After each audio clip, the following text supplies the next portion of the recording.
Hi, how are you? Hi, how are you doing?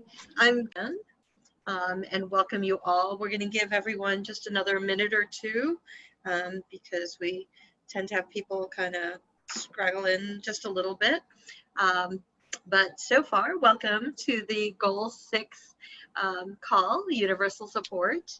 And um, in lieu of a check-in, and I'll be putting the link in the for the agenda in a couple of times because I found the strange thing about what happens on Zoom is if you're not on and something's in the chat, then you will not see it until somebody puts it in again. So you can't catch up with stuff.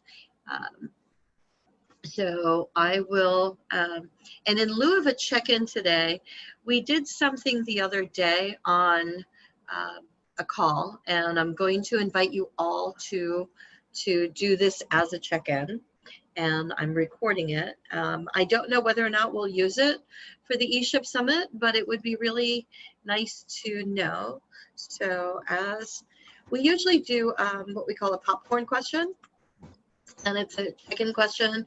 We usually try to focus on something about who you are, not necessarily about what you do, but this time it'll be kind of in between who you are and what you do. And the couple of years ago at the 2018 ESHIP Summit, if you had attended or seen it, there was a video made, and the question was a response to, why do you do what you do? So I want to expand that just a little bit. And for our check-in today, I'm going to invite you to say your name. I'll type it in the chat so you don't have to memorize it. Say your name. Tell us what your community is. So, so who you represent, who your people are, what your focus is, and complete the sentence. I'm an ecosystem builder because. Okay, so I'm going to give you a couple of minutes to think about that. I will type all of that into the chat, and then we'll try to go in alphabetical order. So, so then everybody can kind of do that. I was going to do it in, I was thinking about doing it in, at about maybe 10 minutes before the wrap up of the call, just so everybody gets a chance to think about these things and know that it's coming. If that's okay with you, Jason, if we can kind of end at like 10 minutes to the hour and just do that. We usually do it as a check-in, but I want to do it as an exit. So so it'll offer the opportunity for people to kind of have time to percolate, especially around the presentation that we have today. So no check-in questions, and it'll give me time to share the things that I'd like you to say. So warning at the end of the call, the last 10 minutes, I'm going to ask you to answer these questions, and I'll type it all in the chat. So stay on, be on camera, smile. Somebody told me last time that they didn't have their lipstick or they didn't brush their hair, so we'll give you time to do that while Jason's speaking. All right, and Scott with his big COVID beard, we get to capture that. And so now that we've got a couple more people on the call, I just want to welcome you to the Goal 6 Universal Support Call. And we're really excited today to have Jason Weens from the Kauffman Foundation. If you've not met Jason, he is the policy department. Actually, there's one or two other people that work with Jason, but he works in the policy department. And in October of last year, launched the initiative for Start Us Up, which is America's New Business Plan, and it's for policymakers. He'll get into all of that a lot better than I will. So in the meantime, I want to remind everybody that the 2020 ESHIP Summit is open for registration. Hope to see all of you there.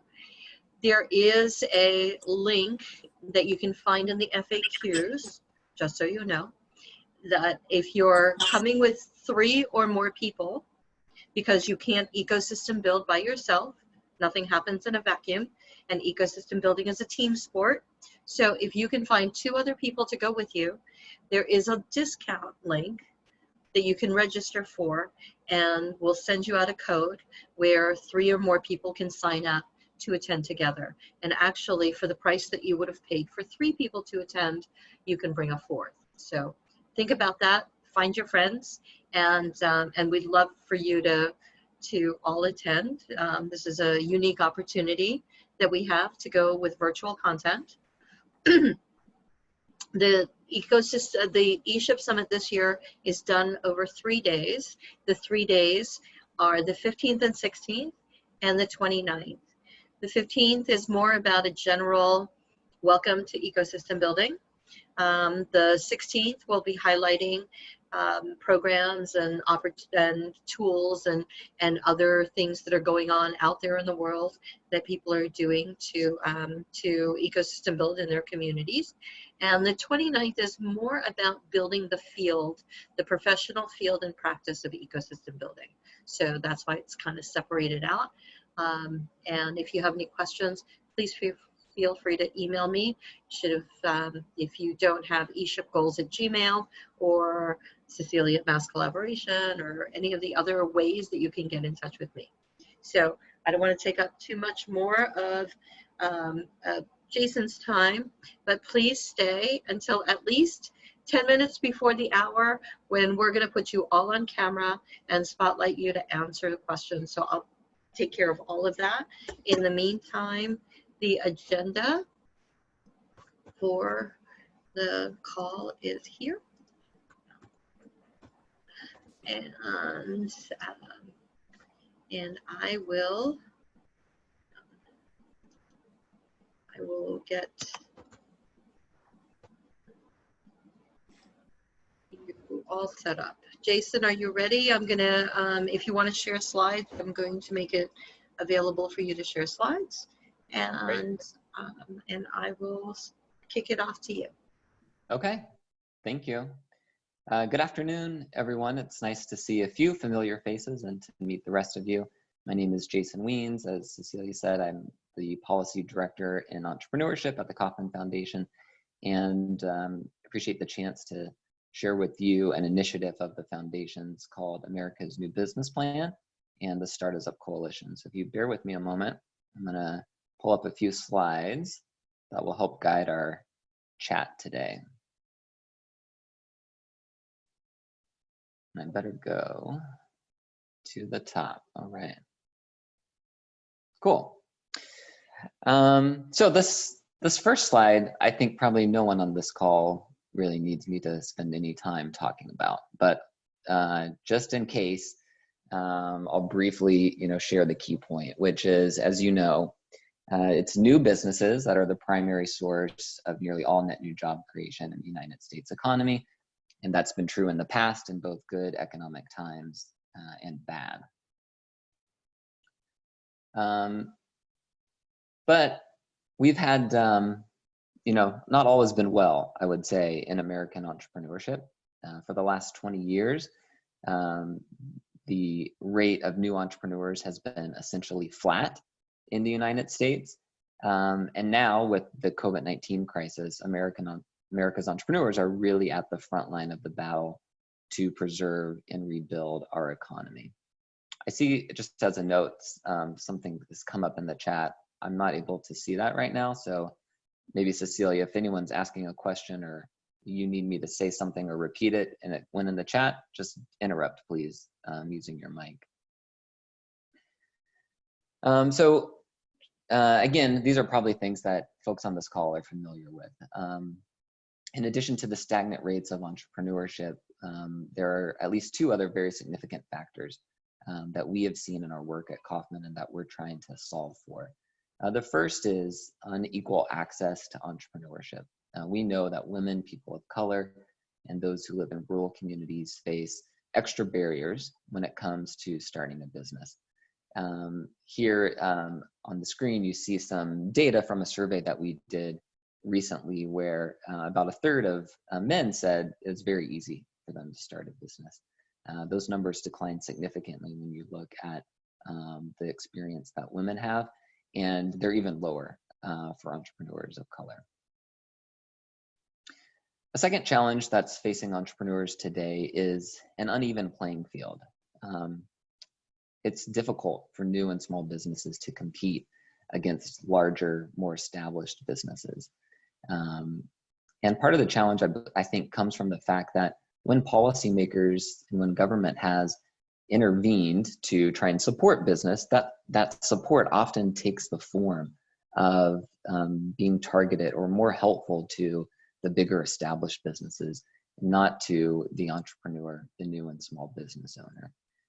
Again, some just data from polling, 68% of entrepreneurs think that government prioritizes big business over small business.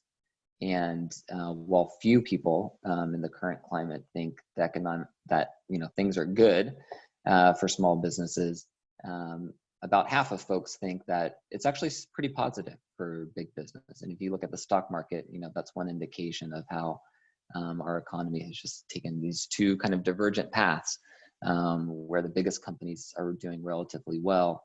Meanwhile, many of our Main Street businesses, the new businesses, are facing significant challenges. One of the first studies that came out to look at some of the impacts of the COVID-19 crisis found that between February and April of this year, there was a decline of 3.3 million business owners in the United States. Included in those 3.3 million business owners, the percent of African-American business owners dropped 41% during that period. And the number of Latinx business owners declined 36%, which represents just over 1 million business owners. Now we know that during this time period when the data was collected, we had stay-at-home orders in many places. So some of these losses may be temporary, but as the crisis continues to drag on, many of these businesses will not survive. So what we've been trying to do at the Kauffman Foundation in our policy work is really to bring the voice and the perspective of the entrepreneur and the entrepreneur supporter, the ecosystem builder, to policy conversations. We think that's critical, especially now, because if entrepreneurs and those who care about entrepreneurs are not engaging with their government leaders, we're going to keep getting bureaucratic solutions that favor big businesses and policies that continue to leave behind women, people of color, and rural residents. So engagement really matters at this time. Last fall, as Cecilia said, the Kauffman Foundation launched an initiative called America's New Business Plan. It's a bipartisan policy roadmap with recommendations for policymakers at the federal, state, and local level. We launched this plan for the purpose of elevating the importance of entrepreneurship in policy conversations and giving the entrepreneur community a document around which they could rally and that could begin to coalesce the engagement of entrepreneurs and entrepreneur supporters when they talk to policymakers. And the plan isn't just a Kauffman Foundation plan, as the slide says. We really view this as a plan by entrepreneurs and for entrepreneurs. In creating the plan, we spent months looking at public polling data, doing informal surveys of entrepreneurs. Our team had in-depth conversations with nearly 50 leaders in the entrepreneur community, including successful entrepreneurs like Steve Case. And of course, we consulted the research literature and the data on entrepreneurship to make sure that the plan and the recommendations in it were really grounded in evidence. America's New Business Plan is divided into 4 key areas or themes, pillars we call them, that each address a core need that entrepreneurs have. And those pillars are funding, which is about how do we expand access to capital, not just expand it for some people, but really for all Americans who want to start a business. And how do we get the right kind of capital in the hands of new and small business owners? One data point I often cite is from work we did at the Kauffman Foundation, shows that about 83% of entrepreneurs do not access bank loans or venture capital at the time of starting their business. That means a significant portion of entrepreneurs are not served well by the current systems we have in place to fund businesses. The second issue that we address in America's New Business Plan is opportunity. This is about creating a level playing field and cutting red tape that stands in entrepreneurs' way. Third is knowledge. This is an area I know where some of you in your own work are doing particularly good things. This is how do we expand access to the tools and the resources that entrepreneurs need in order to be successful as business owners. And then finally, and perhaps surprising for some, but I think it's really critical, is the issue of support. And what we mean here is about policies that would create a more robust safety net to enable entrepreneurial risk-taking. We know that starting a business is a risky endeavor, and some folks are, they want to become an entrepreneur, but are held back by concerns about what kind of healthcare they would be able to get, or because of large student loan burdens. So as you see on the slide, it's titled Rebuilding Better. And what we did this spring in April is we took the framework and the policy recommendations from America's New Business Plan, and we organized them in a kind of a short-term, long-term framework. This Rebuilding Better is the name of our COVID-19 policy response, where we highlight those ideas from America's New Business Plan that we think could really be impactful now in the short term to help entrepreneurs through this crisis. But then also wanted to make sure that policymakers aren't just thinking about the next few months, but we're really looking ahead and thinking about how do we create a better environment, a more level playing field with greater access for all people who want to be entrepreneurs to be able to do so. And that's why we chose this name, Rebuilding Better, is we have a chance, I think, to create an economy that is better, more equitable, just, and dynamic than the economy that we left behind in February. And to do that, as I said, it requires engagement from folks like you and many others, entrepreneurs themselves, to make policymakers aware of their needs and what can be done to help them. At the time of launching America's New Business Plan last fall, we also launched an initiative called Start Us Up. It's a coalition now numbering, I think, 190, the slide says 180 plus organizations from around the country who are working together to elevate the importance of entrepreneurship and build support for America's New Business Plan. Members of the coalition are primarily nonprofits who are providing services to entrepreneurs, but we also have a few for-profit businesses and some local governments that have joined us in that initiative. If any of you work for organizations that you think might be interested in being part of the coalition, I encourage you to check out our website, which is startusupnow.org. You can learn more about that. Happy to also take questions about the coalition and what we're doing and how you can get involved. I wanted to pause here though, and I thought maybe we could invite some conversation. So last week, as I was preparing to visit with you all, I spent some time thinking about what you're trying to do in universal support, which is expanding external stakeholder understanding of and support for ecosystem building.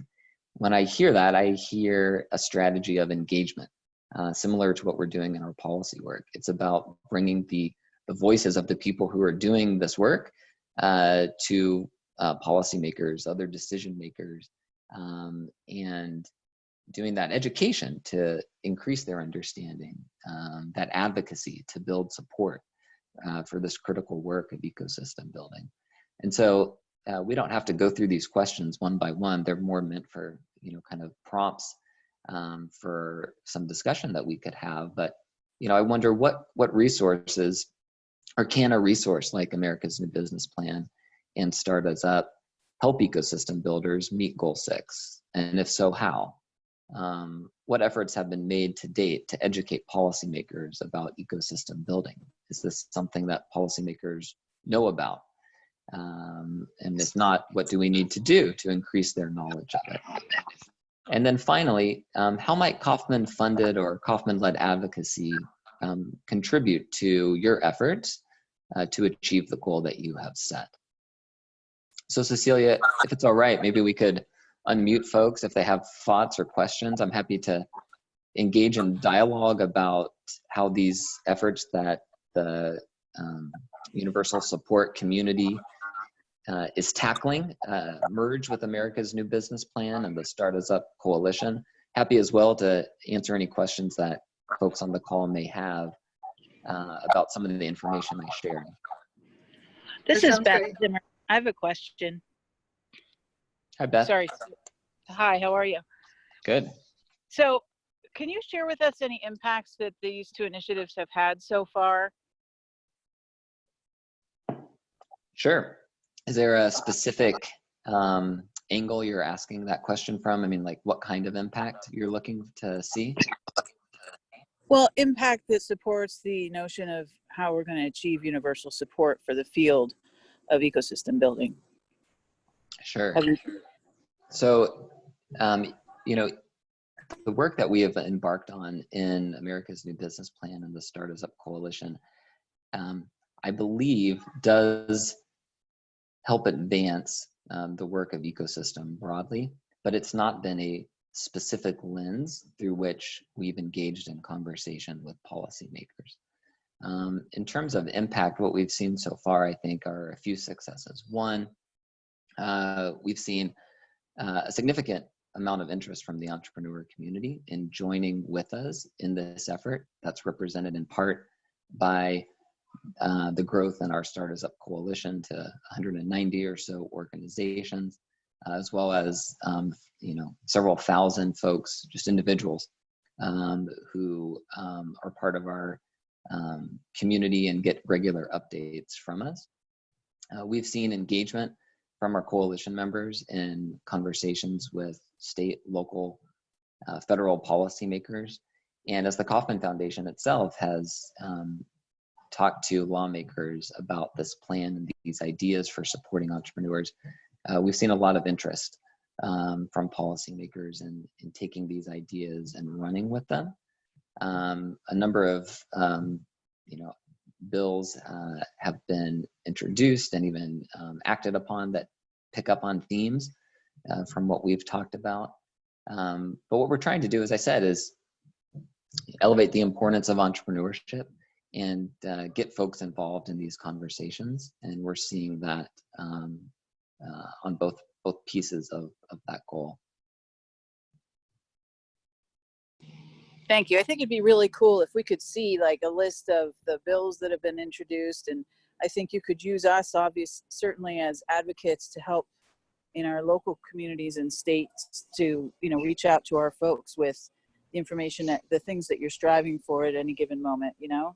Yeah, thank you. This is, you know, frankly, a challenge for us. The Kauffman Foundation, as a private foundation, has some unique rules that the government places on our advocacy work. Private foundations are prohibited from engaging in any kind of lobbying, which is essentially defined as commenting on specific legislation. So we're always trying to figure out how can we provide the resources to the community that allow them to engage while still, of course, always being compliant with whatever rules the government puts on our engagement. So we've not yet shared or identified any specific bills. When we learn about them, you know, we kind of track them ourselves just to understand what impact these efforts are having, often indirectly. But we'll keep that in mind, and we're continuing, Beth, to look for ways to get more specific in terms of the resources that we're sharing with others. That'd be awesome. Jason? Sorry, Beth. Go ahead, Norris. Yeah, Jason, we've had some success sharing America's New Business Plan with our politicians. It helps that when our senior senator or our junior senator is on the the Senate Entrepreneurship and Small Business Committee, in fact, used to chair it, and he seems to be, his staff seems to be aware of this. We had our mayor thinks that new and small business shouldn't have a seat at the table to discuss the recovery, and there's some political reasons for that, which I'm not sure we want to get touch the third rail there. But what is it? One of the questions I keep getting from folks, I send the link out, shared the business plan with a lot of people, and they said there's an awful lot of stuff in there. And I say it's mostly good stuff. There's only a couple of things that the research doesn't support, but it's a pretty good, darn good list. And I said, well, where do we start? So I guess my question is, one, I think Beth's point of going out and all of us going out and sharing it with our civic officials is important. But again, where do we start? So Jason, what facets of the new business plan have had the most traction, and what have been kind of a non-starter that politicians' eyes glaze over when you mention? What lights them up? Any sense of that yet? Yeah, Norris, thank you for your advocacy around America's New Business Plan. I got your email and hadn't had a chance to respond before the call today, but appreciate what you've done. Well, we could use your advice, certainly. Yeah, I mean, this is, I'll try and talk about two things in response to your comments and your question. The first is around the specificity and the volume of the plan. It's a challenge that we're trying to figure out, I think, ourselves. When we launched this last year, we felt it was important to give folks kind of a menu of options because we know that policymakers come to entrepreneurship often, not as probably folks like, well, I don't know, it'd be interesting to ask all of you kind of how you came to this issue. I'm not sure how many policymakers come to entrepreneurship because they just innately believe entrepreneurship is important.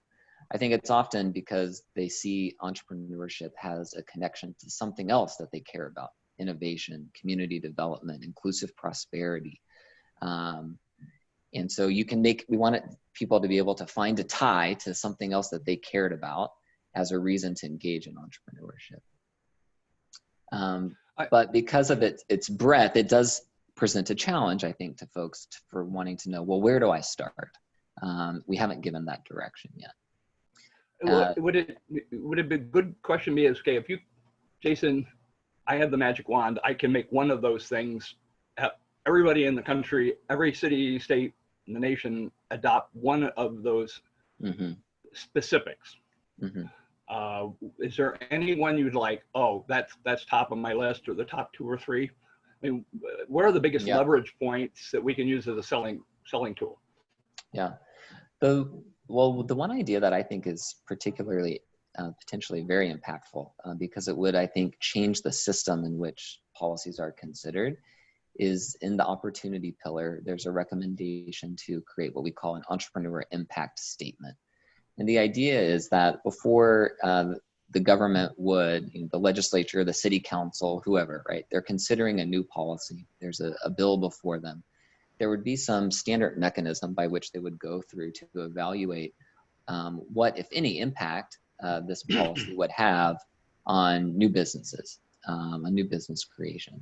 And I think that's important because what I've seen in the work that we've done at Kauffman is that policymakers tend to not think about entrepreneurship that much. And I think that's partly because they're not hearing about it. There's not many organized lobbies, associations, or advocacy groups that are knocking on their doors talking about these issues. But we know that the bigger established businesses, they have those resources. They're bringing their issues to the forefront of policymakers' minds. And so that's shaping their understanding as they act. And if there was a way, like through this impact statement idea, to be able to institutionalize the analysis of policies and make them think about what that means for new business creation, for entrepreneurship, I would hope that we would see policies better policies put in place that create fewer barriers or that actually reduce barriers to entrepreneurship. That's, Thank you, Jason. so let me, I'd love to hear Jason respond to what Michael shared about the defining the boundaries. And then Jason, will you share with us a little bit about your engagement with Peoria, Illinois? Because I think it's a tangible case of how America's New Business Plan and a community kind of collaborated, or at least started the ball rolling. So that would be great. Are you able to see Michael's comment in the chat? Or Yes. Mike, do you have something you want to add to that? Don't be shy, Mike. I know you're not.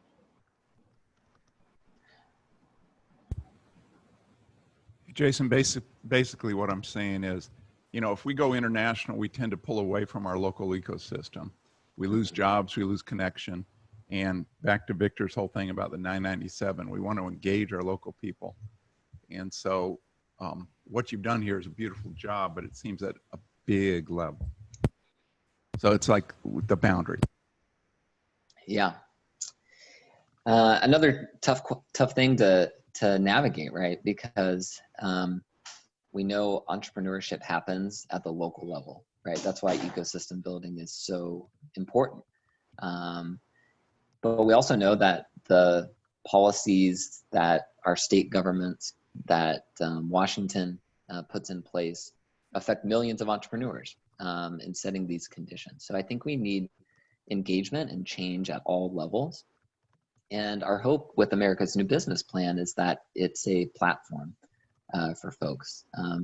You know, depending on where you are, the work you're doing, your interests, your relationships, there should be an idea within the plan that you can pick up and use at whatever level it is that you're working.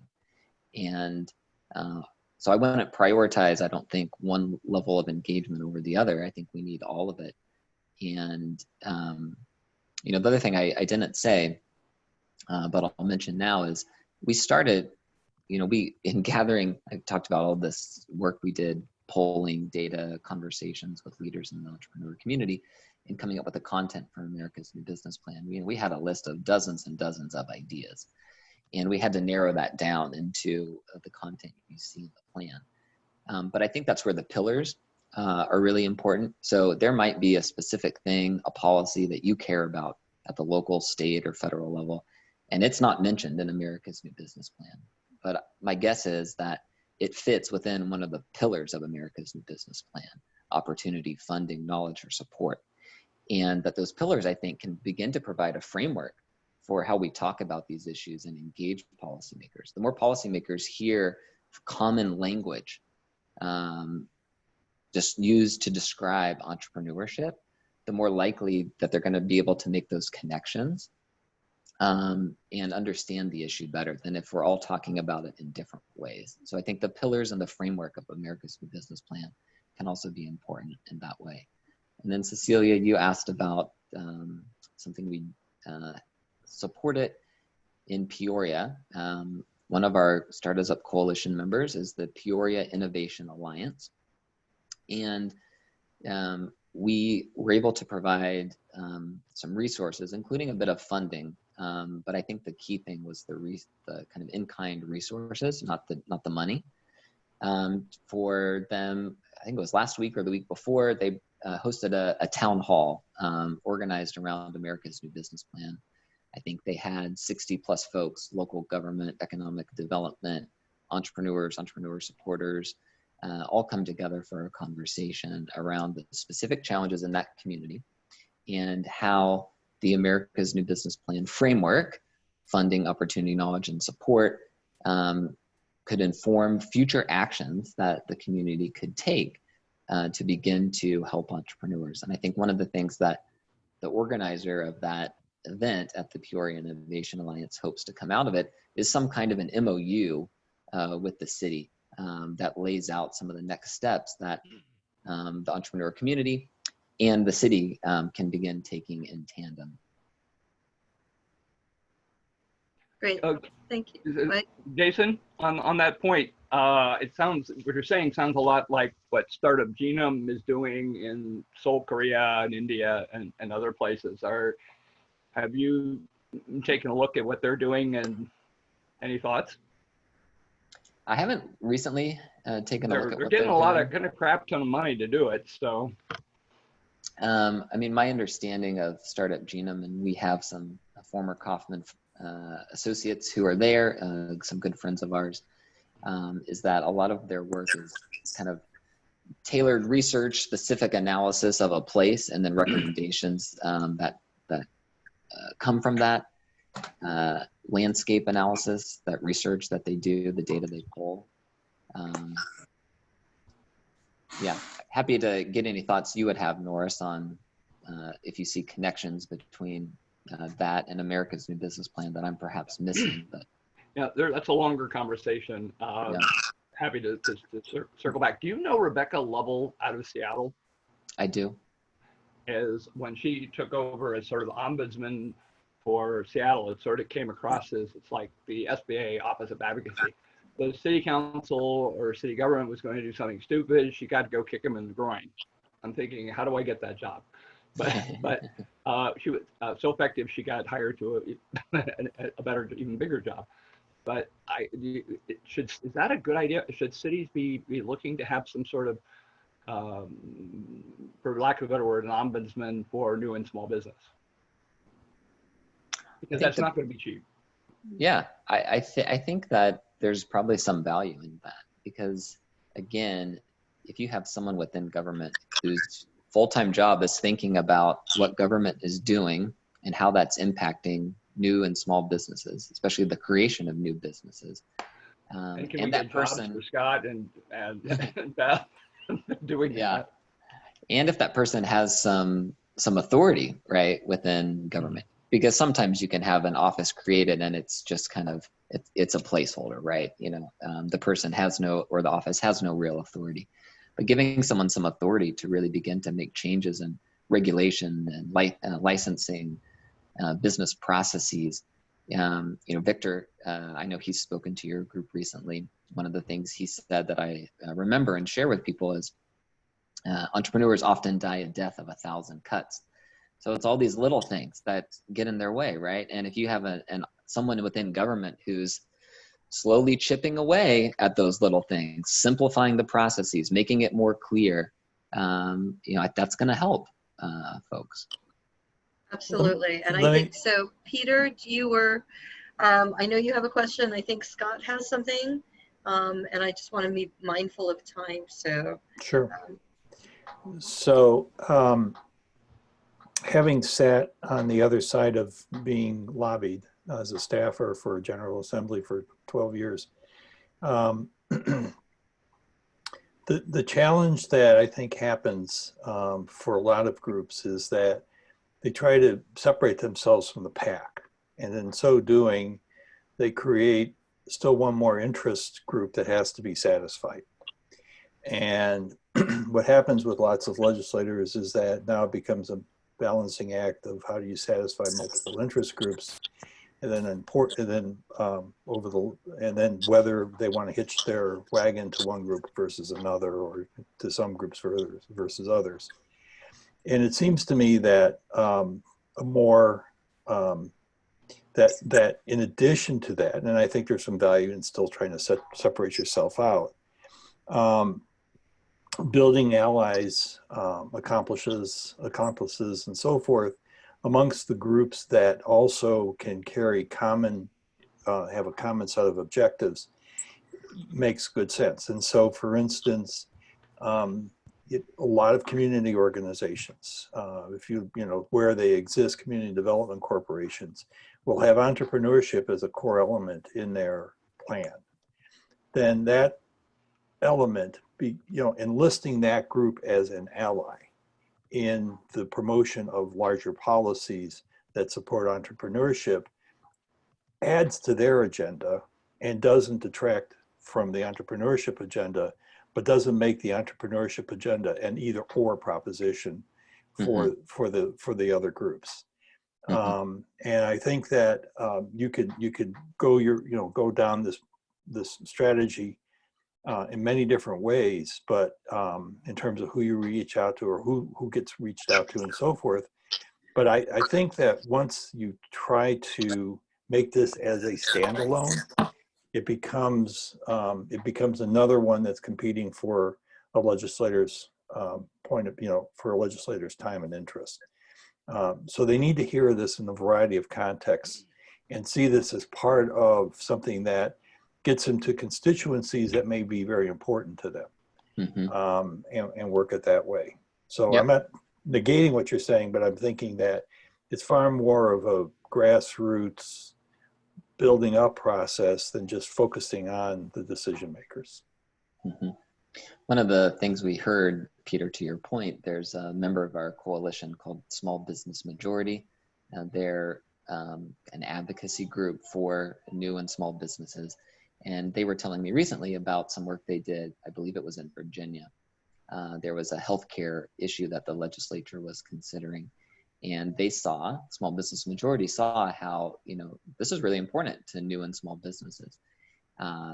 There was a group of, I don't know how many organizations, these your typical healthcare associations, lobbies, right, for lack of a better word, who were engaged on this, talking to legislators in Richmond. And Small Business Majority asked if they could be a part of it. And they were the only voice of the entrepreneur, new and small businesses. And that brought a really valuable perspective, they said, to these conversations, broadening the scope of the issue and making sure that, entrepreneurship was another way in which people were thinking about that. The last thing I'll say on that is both I think it's a challenge and makes this work exciting when we do this work around entrepreneurship and policy, is there are so many different policies that impact someone's decision and ability to start and grow a business. And the challenge is finding your focus, right? Getting specific around those things, prioritization. But what's exciting about it is you have that opportunity then, I think, to work with a lot of different allies around this and help them see more, in a broader sense, that what they're doing has this impact on communities, economic development, entrepreneurship. That's great. Thank you, And Jason. I saw Michael wants to make a movie. That sounds fun. So who do you want to play you, Jason, in the movie? Yeah, I don't know. Yeah. Scott, Leonardo. Scott Resnick, did you have something that you wanted to ask? I didn't have anything in the queue for this one. Oh, okay. was Scott G. That's another person who used to work in government. You've got a couple of people that did that. And I know, I think about Skylar Yost, who is the ecosystem builder in York, Pennsylvania. So there's a couple of people that are really engaged in that. I feel like having... Actually, I'll jump in. Go ahead, Scott. Say something. So I was an elected. We've met. We've met before. I was elected leader for 4 years, and the one challenge with impact statements is they can become a very quick underfunded burden to many municipalities. So we started in Madison putting impact statements on almost every piece of policy, where we needed it and where we didn't. So while I do support equity lenses in policy, sustainability in policy, it's ensuring we're not just simply doing underfunded mandates. Yep, point well taken. Scott G had a question in the queue. Way back up the chat. Let me see. Do you have that? Can you read it? Scott Gillespie, what did you want to ask or say? I think policy is an interesting long-term telescope. It's an opportunity for us to talk to the aliens, and sometime later they will respond to us. If an entrepreneur's lifespan is months or weeks, the telescope talking to Uranus is not going to get you the answer that you're looking for. I think, therefore, proactive lead by leadership, not lead by policy, and lead by experiments, and Beth was asking the prime question, show me the results, is speaking volumes. So the one that I'm talking about the most in my chat box comment was, if we buy local innovations, we tend to use them. If we buy foreign innovations, we tend to use them. So the single biggest action we can take if we are really trying to support local innovation, job creation, and I'll put those two things together, is buy local products, be it government, be it industry, be it communities. But that's an action, not a policy. And that's voting with feet and wallet, not voting with spirits. Sorry, it was a bit political in there, but I'm concerned about politics taking too long. Yeah, it is a long game. And I think I would say, Scott, we need both. We need people to vote with their feet, vote with their pocketbook, but also to engage. It's interesting, we have a number of people, including myself, who previously worked in government. I spent 10 years on Capitol Hill. My experience there was that the policymakers respond to the concerns that are brought to them. If the entrepreneur perspective is not present, it will be ignored. And that is why I think we need both things, right? We need successful examples of things happening on the ground that we can point to. Change happens that way. It also, I think, happens through government as new policies are instituted. Michael, you don't get away with just posting your response. I'm going to make you come on camera and say I'm just afraid we're going to run out of time. No, let's, if I could indulge all of you, if we could do that now, and then if we have a couple of minutes afterwards. The whole idea is to actually capture you on video. So I'm going to change this to a speaker view, and I will put these directions again. My hope is that we can use some of this, if it's not at the summit, as something else, but, and I'm going to include Jason in this also. So, all right. So, may I ask? No, I'm sorry. Sorry, Cecilia. Happy to be part of this. I didn't think about the questions after you asked them, but I'll try to on my feet. But I'll need to leave about 5 minutes early. We're doing, interestingly, you all might find this week, our third annual quote unquote fly-in to DC, although it's a virtual fly-in this week. In the past, we've brought entrepreneurs, entrepreneurship supporters, some ecosystem builders from your community. In previous years to Washington, we give folks some advocacy training, and then we set up meetings for them to meet with congressional offices to get some practice in engaging with policymakers. And so we're doing those virtually this week, and I have one at the top of the hour I have to join. Right. No, absolutely. And so we're going to go in alphabetical order. It should not take very long. The other thing that I want you to think about, in case you have to go, Jason, is if there's a follow-up that we can share, because I know that it is Congressional Startup List Week. And Jackie, are you not on the list? You are on the list. So it goes in order, in alphabetical order. If you scroll down, starts with Beth and goes all the way to Scott R. You're not on the list. Oh, I'm not on the list. No, you don't need to see me. You've seen me enough and being part of the team. So, but thank you for pointing that out. Okay, so tell me your name. Start with Tia, are you on screen? Beth, are you on screen? All right, so we start with Beth. Beth, say your name, your community, and fill in the blank. I'm an ecosystem builder because, okay? So Beth, where are you? Because I can see Jackie right now. Beth? Hi, can you see me? Oh, yes. Okay. All right. Okay. You start, and then as soon as she's done, Dia rolls, and we're going to try to do this all in 5 minutes. Ready? Go. I'm Beth Zimmer in Erie, Pennsylvania, and I'm an ecosystem builder because it is a fact that entrepreneurship is very critical to thriving economies and in communities, and ultimately our nation and the globe.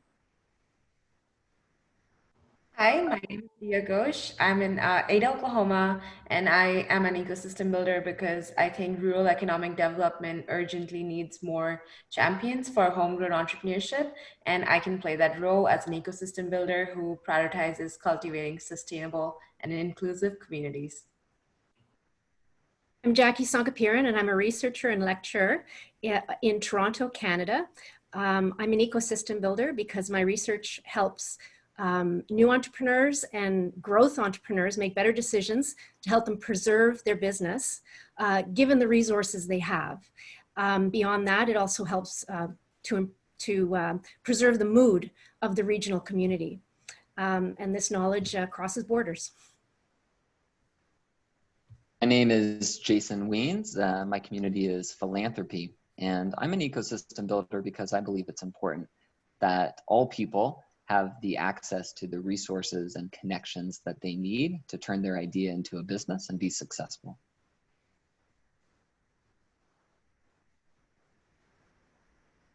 Hi, my name is Lisa McGarry. I live in Albuquerque, New Mexico. I'm an ecosystem builder because I really enjoy helping my fellow entrepreneurs grow their businesses and seeing the impacts that they have on the local community and the local economy. Hi, I'm Michael Meeks. I'm a professor of entrepreneurship and an entrepreneur. I'm an ESHIP or an entrepreneurship ecosystem builder because I think entrepreneurship is a road to equality, opportunity, and it solves so many of the problems we have in society today.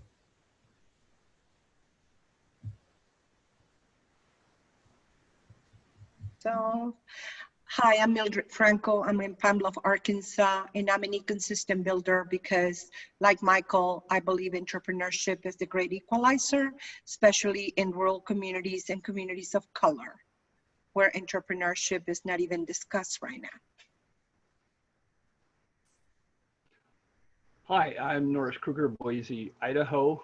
I'm an ecosystem builder because I can't be anything else. That if you want somebody to turn ideas into reality, you need entrepreneurs, and opening doors to more people to doing that, whether through education or ecosystem building, is just, you know, that's the cause of the 21st century, I think.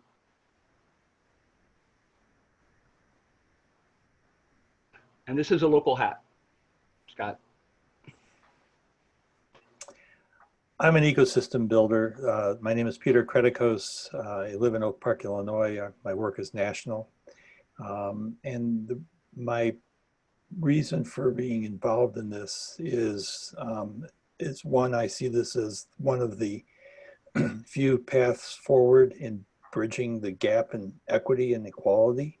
And second, I believe fervently in the capacity of individuals to be creative and to aspire, and that ecosystem building and ecosystems have a way of achieving that.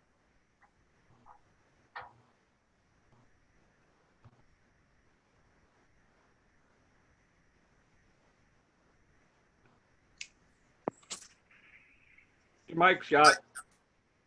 Oh, okay. Thank you. I'm Scott Gillespie. I'm in Bunker, New York. I'm curious about ecosystems and have been for 30 years. I've done lots of experiments from corporations to regions, from Australia to MENA, from elements like incubators to smart cities. And lately I'm focusing on challenges like storm impacted communities in the Caribbean that are driven by natural disasters. I think ecosystem building is turning the invisible to the visible.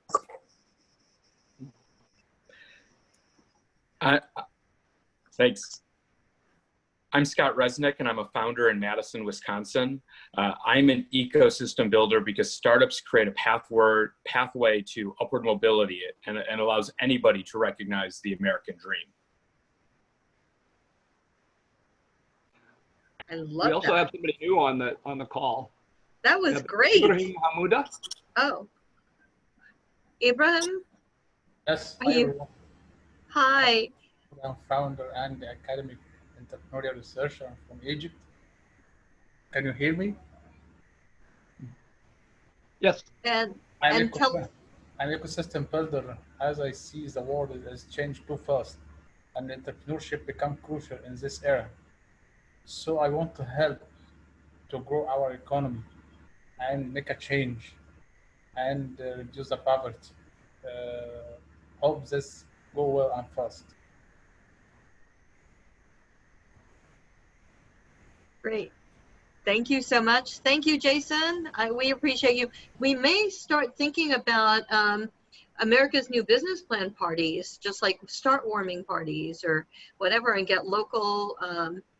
I think that the challenge, and I know you have to go, is that we talk to the elected officials, because those are the ones that campaign and put the big rally cry out. But the people that stay in office through administrations are the people that are going to execute that change, because working around election cycles is hard, right? They're in it, they get to get involved, and then they're campaigning for the next cycle. So yeah, that makes it and challenging. I should clarify, but we take that inclusive view when we talk about, we use the word policymaker. It's not just elected officials, it's those folks who have made it a career to work in government and to serve their communities. I gotta go. Thank you guys. Thanks, Jason. So Great much. job. Appreciate the opportunity. Great. Take Great care. job. Thanks. Thank Bye. you all for joining us. I just wanted to let all of you know that the likelihood is after the ESHIP Summit in September, the cadence of these calls will probably shift. As we're seeing emerging, talking to the ESHIP champions and such, it seems that there's a lot of need and desire to have conversations that overlap between goals. There are initiatives that kind of there's projects that are focused and things that are evolving around the need to engage, like universal support along with inclusive field, along with connected networks. And so there's a lot of that emerging in some of the goal projects. There are people that are new to the community that would just like a little bit more knowledge and get kind of a visibility on things that are going on, and a little bit of history, a little bit of AMA. We're going to start that off. So anybody who's interested in that, or you'd like to introduce to this ESHIP Goal community, there is a call on Friday, the 14th. You would have received an email about that with a link. Feel free to share that. We tried to keep it around the Slack channel and the Slack channel and the goal participants currently. The one at the end of the month will be wider for like the Facebook page and anybody else. And for those of you in education, I'll get Michael to ears to perk up.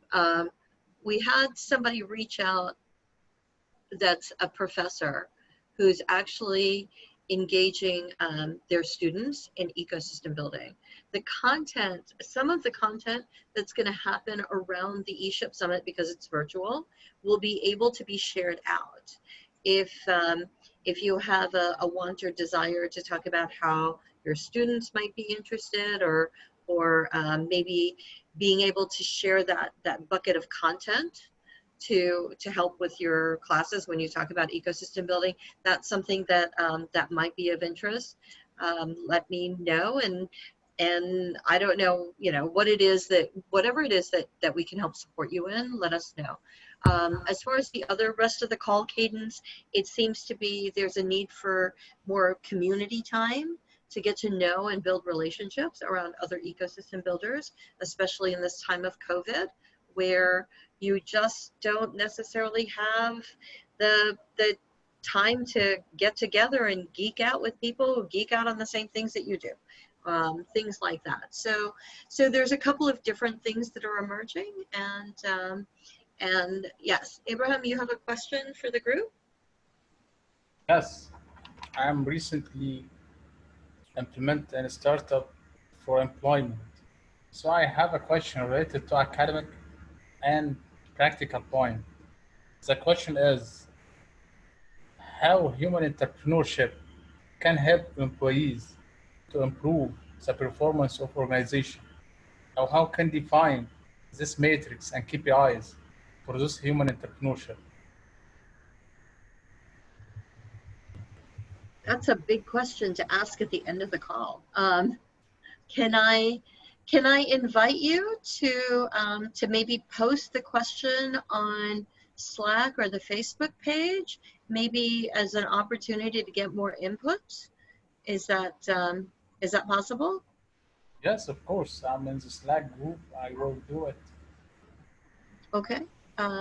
Yeah, that would be great. And Michael, why don't you send me an email and CC Norris, and I can send it out to whoever was on this call to talk about ESHIP ecosystems and whatever you'd like to talk about.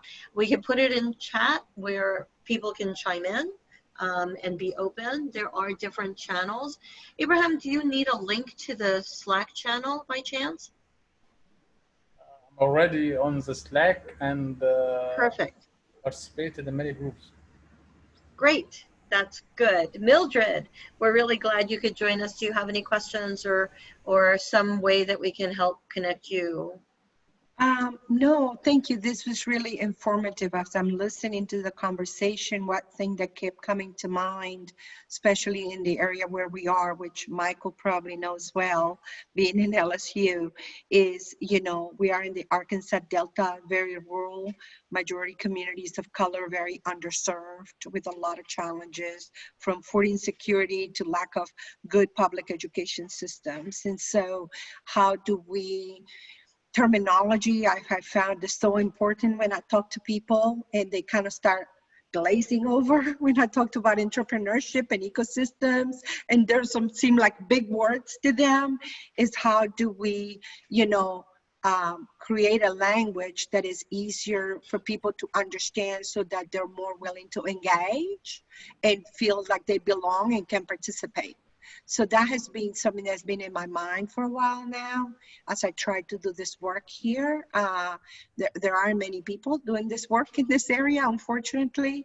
There are just a few of us. So that's something that's been on my mind. And how do we also change the mindset in this area from a traditional economic development concept of bringing the big business that is going to bring 50, 500 employees, whatever the case may be, to one where you're growing your economic development through entrepreneurship and supporting small businesses. So there's there's a lot of resistance from the people that are making the decisions to really engage in that. They are still trying to find those unicorns that are going to come and save the towns, right? And so it's hard to engage with them. I send out all the information I get from Kaufman, Estrada, Victor Juan, whoever, out to all my policymakers. And but I don't know that they are really engaged with what's available right now and the conversations that are going on. Like I invite the mayor to go to the mayor entrepreneurship summit, and I don't believe she attended. So at least she didn't tell me she did. Well, it's coming up in September as well. Yeah. So it'll be the 17th and 18th of September. I know that Dia, who is on this call, she lives in Ada, Oklahoma. Yeah. So she's with the Economic Development Office. The Rural Rise Initiative. I'm very involved with that. So we hosted it here in Pine Bluff last year. Yes. And it was the first time the governor was very impressed with the number of people that attended, that were here, that came all the way from all over the nation to talk about rural entrepreneurship and ecosystem building. And but it's just, you know, there those points of light, if you will, but still a long way to really have full engagement. I think that it's going to take this community and others to shine a light on all the ways that people are doing this work. And the beauty of this year's ESHIP Summit being virtual is that it gives the opportunity to expand the number of people who can come. There is no access that we don't want. I mean, yes, there will be still a digital divide, but we don't want cost to be an issue. So the rate is the rate. There is a discount for groups. There is scholarship opportunity. Just to remind all of you, today is the deadline for calls for presentations. If you know of a presentation that should be shared or whatever, if you need an extension, let me know and we'll do our best to try to get you an extension. But if you can submit something by the by tonight, the end of tonight, then that helps. Yes, Scott. Just an observation, since you're a convener of many of the groups, and there are some very talented people on this group, if we flipped the question, what topics do people want to hear, not what 5 categories are they? You just heard somebody say the things that they would like somebody to talk about. That's the kind of thing that I think should be circulated to candidates thinking about presenting a topic and helping steer that way, versus we have 5 categories, fit your idea into the 5 categories. Poll the market for what they would like to hear, because they're going to be the ones spending the 95 or 150 to attend, not Kaufman. Okay. Yes. I know that your point is well taken. I'm hoping that that's the kind of opportunity that we tried to open up to when we talked about community ecosystem building stories or ecosystem building tools, that and it could be the flipping, like you said, of what is it that's not available, right? What is it that you're seeking? I know that Jess Edwards was talking about putting together an engagement, what they call, the storytelling group was talking about the dark side of ecosystem building. Like, you can't talk about all the good and positives without figuring out where it's gone off the rails, or when it kind of goes down certain rabbit holes. So they're putting together a presentation on kind of like an open engagement of what could something like that be. But let me play one card further. Mildred said a couple of things, and she's new to the group. Yes. If I heard correctly, she said, I'm sharing all the stuff with my local government people. It's not sticking yet. If she is saying, I need help to figure out what messages and what works to present to them, that's not the 5 topics we're talking about for the ESHIP Summit. And my reason for saying that is that's a very powerful question. What can I tell my community that works, and who can help me? The most powerful question. Oh my goodness. Sorry, I'm just trying to get to the point of why should anybody attend the conference? Right. Not why should they fit into the 5 themes? Yes. And so if,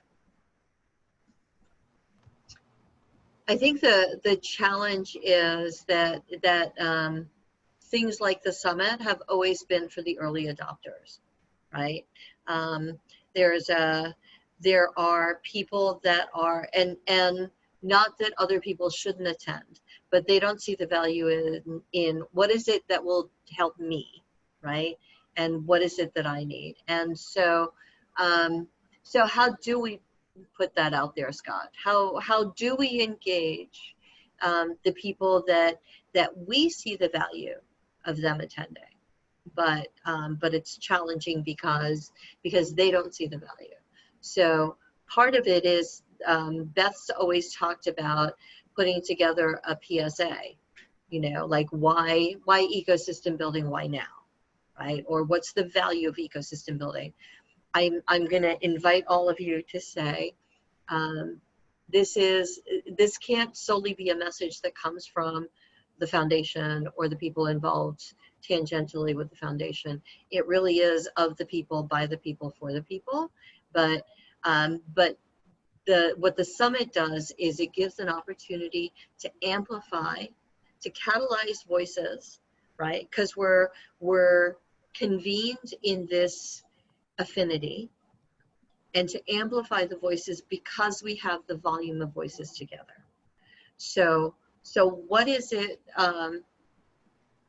It's right now the 1 Million Cups Summit is going on, and one of the things that we talk about at the end of every 1 Million Cups convening is, what can the 1 Million Cups community do for you? So Celia, can I jump in real quick? Yes. I think we're conflating the invitation to participate with to present with the reason to participate. Right. I think that I think this discussion is doing that. So I think that the invitation to present was a general call to say, okay, what's out there that you'd like to share with other people? I think that the reason to participate by attending the conference, by paying the registration and so forth, is going to be driven in large measure by the substance of what it is that the program officers pull together. So I think, you know, for the people who are registering early are folks like me who've already been to summits. And so I know what I know, and I've been part of these calls. And so I want to participate because I have this background. But there is going to be a large number of people, hopefully, that this will reach out to, that this will attract. And I think that's going to be based on the substance of what is decided in terms of presentations. And it's in that context, the questions that Mildred's raising and Scott's raising and so forth are going to have a material effect. So I think that, so, you know, how you and the other organizers come to those conclusions in terms of which presentations get picked is going to drive that. And so I think they're two different. Actually, I think they're two different issues, except they come together in terms of the decisions. They usually always come together because of decisions, and so there's also like some of the challenges that we had. We were able to address some of them, like last year and the year before we had an unconference, right? So it became the opportunity for people to get together and talk about, I think one of the unconference sessions that I led before I became a consultant for the foundation was about self-care, because it's the thing that people always talk about, but we never do when it comes to doing this work. It's exhausting. And so getting people together to talk about things that are what draws people in an affinity group, or there was a session on funding where people that were looking for funding or had funding were able to come together. We'll try our best, and it's really challenging in a virtual environment to find out how you create those pockets of opportunity to be able to. And that's where hearing from you, not only in a call like this, but because it's a small group of people, but putting things out in a visible channel like the Facebook page, the Slack channel, where you have more eyes on it and more people able to chime in, I think definitely helps to amplify those voices. Does that make sense? Yeah, Celia, could I add to that? I think this is a unique opportunity because it's going virtual. And back to the motion picture example or analogy, you know, you have 600 hours of tape in the cans, and you got to whittle that down to 90 minutes to put it on a screen and sell it. We might have an opportunity to whittle down at the end of the conference something that we could then share that's meaningful, that has a good message, to Scott's point, that means something to people afterwards, that we can give to people that couldn't attend this lengthy conference. So for example, right now the Academy of Management's going on, and there are an infinite number of sessions. There's just no way to get to them all. But because we're virtual this time, we can all go in when we need them. But we might be able to do the same thing. I mean, there's a lot of policymakers in my area. If I could give them a 30-minute or a 60-minute summary, oh, they'd listen. So Maybe yeah, even so shorter. like a highlight reel kind of thing. But we have I to know get- that's, go ahead, Norris. We're getting the message right. We know that attention spans dip after 20 minutes, but it's getting, not diluting our message, finding what's the really, what's the value prop for these folks? What's the killer app that gets us over Moore's chasm? Is I think Michael's really onto something, because I'm looking at the Academy of Management. We had a wonderful session on ecosystems, but I've seen one already that these guys have no idea what an ecosystem is really about, and yet they're doing a session on it. It's very learned, I guess, and the amount of crap that's going on in entrepreneurship education is just absolutely, it's both heart-rending and chilling. I But hear if you. we can get the best message down to 20 minutes, we'll give Mike. We're going to get a Spielberg chair for Michael, and That's what we'll do. We're nominating your you table king is of the ready, highlight Mr. reels. Spielberg. Yeah. So I hear you. And we will do our best to. I know that some of the presentations, like the fire starter talks or whatever, some of that will be available. It'll be live streamed. It'll be shared out widely. The crux of being there is always, when we think about designing something like the ESHIP Summit, is what is it that we can only do together? And the thing that we can only do together, and the reason that for people to be there, is to actually engage in this size conversation, right? To actually hear each other, to share ideas, to come to a consensus, to share out with the wider body. That's the reason that you attend, sign up, buy a ticket. There are scholarship opportunities for people so that there's not a barrier. That being said, I hear you, and I will take that to the team to say what would be really of value is to be able to come out with basically a highlight reel that we can share out, because it is the opportunity. One of the things that we'll do this year, and this is something that's still in the works, so you can't tweet it yet, is also sharing about other things that are going on in ecosystem building for the fall, because a lot of organizations are having fall events that are virtual. And this is, as we always talked about, ESHIP Summit is one point in time where we come together. We ecosystem build 360 plus other days of the year. And there are people doing it in their own custom and bespoke ways. So NACI has a summit coming up.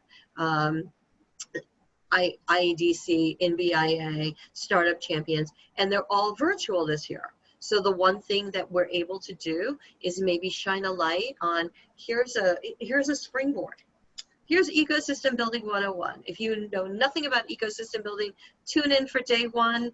You'll get a snapshot, right? Because we're able to share that message out widely. You want to get a little more tactical? Day two is more about the tools, the case studies, the examples. That's what the presentations are about. The field day, the day on the 29th, is really about building the professional field and the practice of ecosystem building. Yes, Michael. But the point I'm trying to make is that at the sessions I've attended at ESHIP, there's a lot of rah. And at the end of the day, I just need to know what the message is. And I went through like 8 cases of no-dos last time. And you've got people like Scott, who's been doing this for a long time.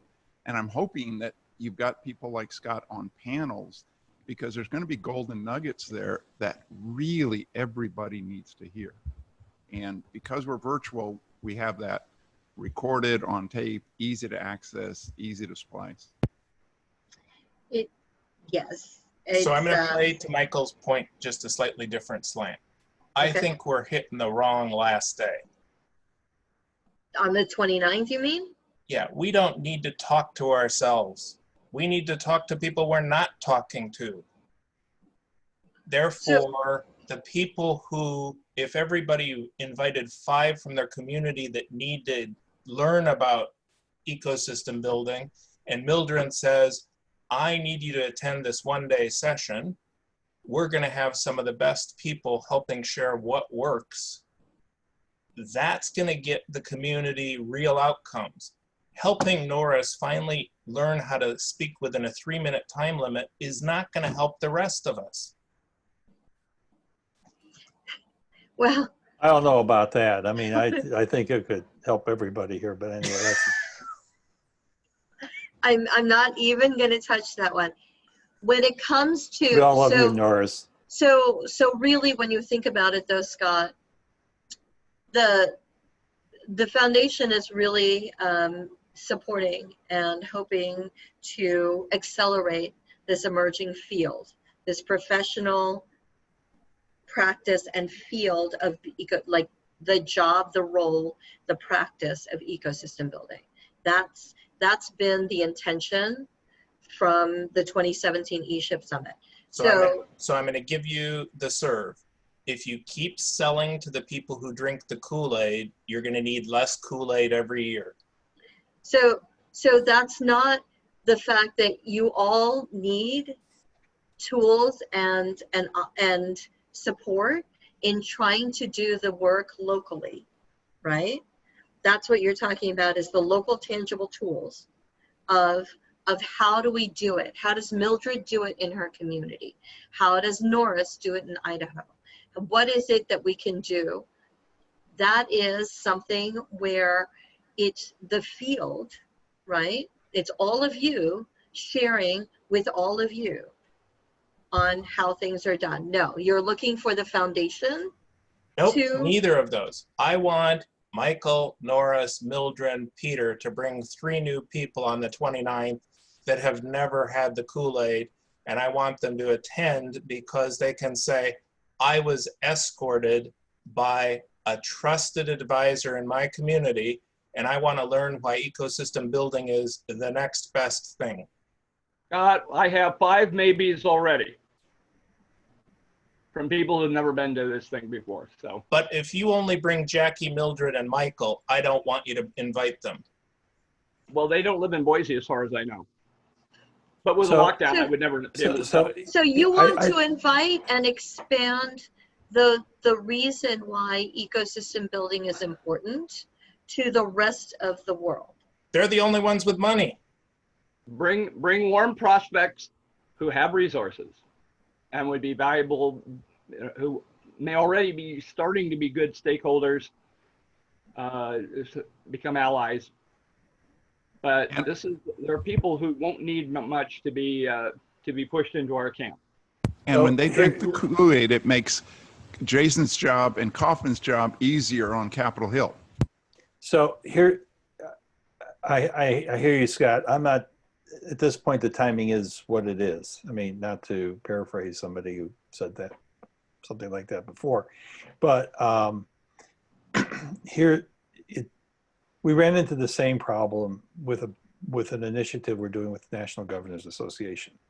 And this has been around the on-demand economy. And there's been a consortium of 9 states that have been working on this together. And we wanted to expand this to include all 50 states.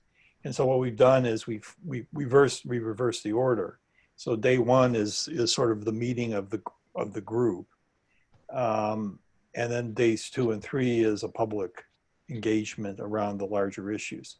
I mean, I don't see why the first and second days, and even a carve out in some of those days, to bring the people that you're describing, and I agree need to be part of the conversation, bring those people to the table. I do think that there is a value in having a meeting of the people who are in the trenches on this. And right now that's scheduled for the 3rd day. But I think, you know, it depends again how the program finally comes together.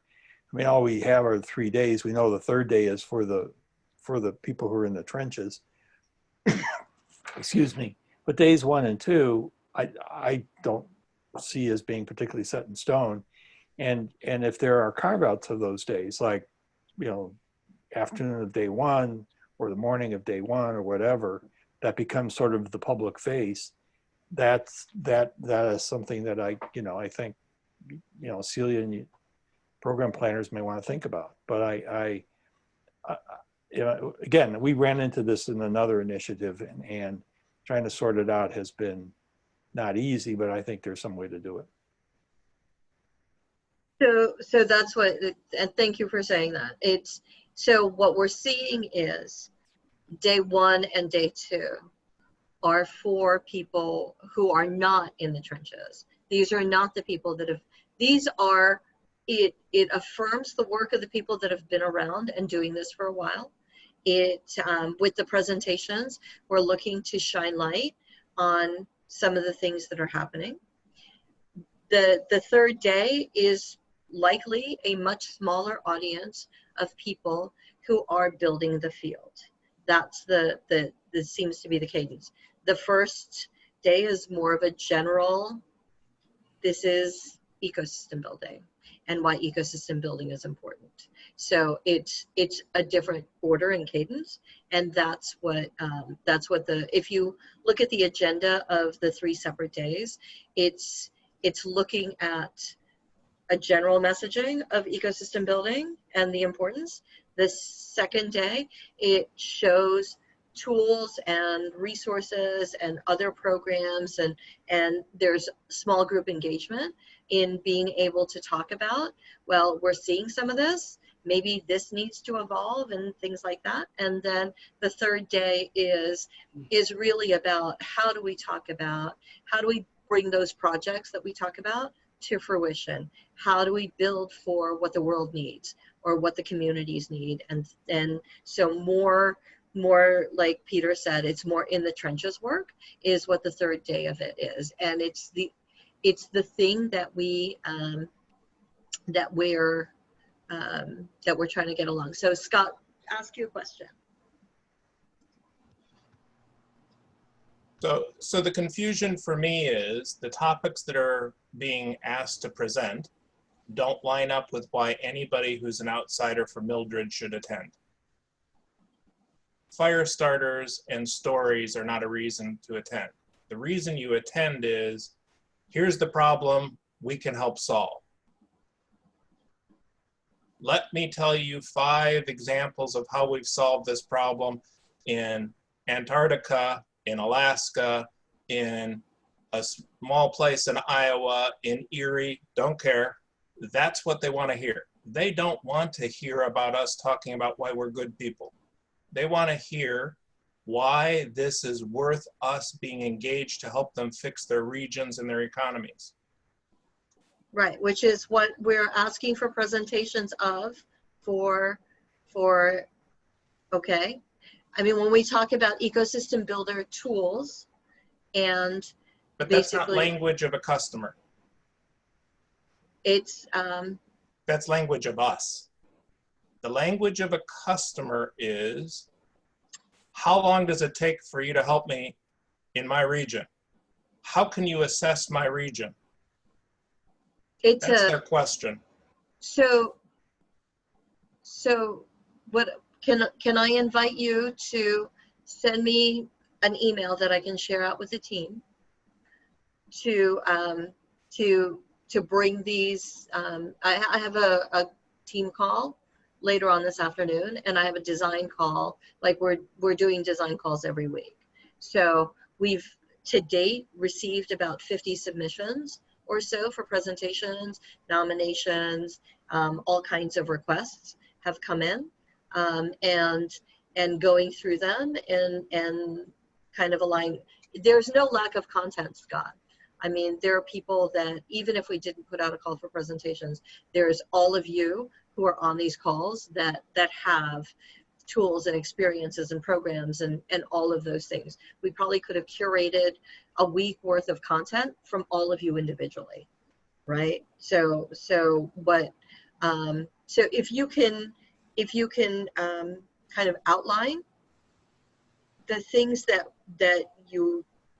don't seem to be addressed, it would be helpful for me not to translate what you're trying to say, but to share out what you're exactly saying. So if you could do that, that would be very helpful. Yes, Mike. I'll add to what Scott was saying, is that I think it's a bandwidth issue. So for the people that in my community that I need to bring to the summit, they just can't afford to get on a plane and leave for a week. They're too busy. And Right. so this virtual's better, but they still have bandwidth. They need the essence of what Scott's saying. How can you help me? And they don't. So I end up being the translator. I go through the pain of watching it all, and then I have to bring it back to them and deliver it Right. in a way that they can understand it. And Scott's saying, why can't we deliver it in a way that they understand it and get value out of it? And I think the challenge that I have to put in there, not to say that we shouldn't, and not to say that we shouldn't try, but what works in your community is not the same as it works in Tulsa, right? The language that Norris has to engage in, or the problems that Mildred face or Jackie do, are different. They're nuanced because of the different communities that we come with. So in order to answer all of the questions for all of the people, it's trying to do as much as we can for as many as we can, and not to point you in 500 directions, right?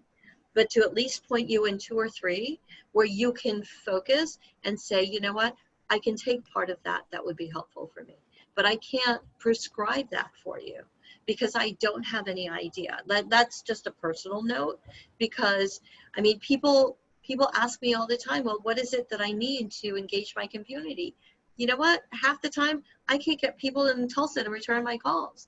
I was in to talk about Norris's session and what he brought up about these people that share out information in different ways. I was in a workshop session about ecosystem building for a community, and we took the direction and we started doing the things that we needed to. This was a global thing. And the answers that I put down, I had the facilitator come and tell me that I'm ecosystem building wrong. And I'm like, oh, okay. I'm just curious, like, why do you think it's wrong? Well, this is not the way you do it. Well, I said, are you from the United States? Do you know the challenges? Do you know my experience, or who, you know, it's all of those things. And so it's very hard to prescribe what would be useful. I don't know. You're the experts for your region, community, your sector of the things that work for you. If we can bring some of that to showcase and highlight and share, then we're doing what we can. By Jackie, we're doing what we can to do as much as we can, but I think we'll.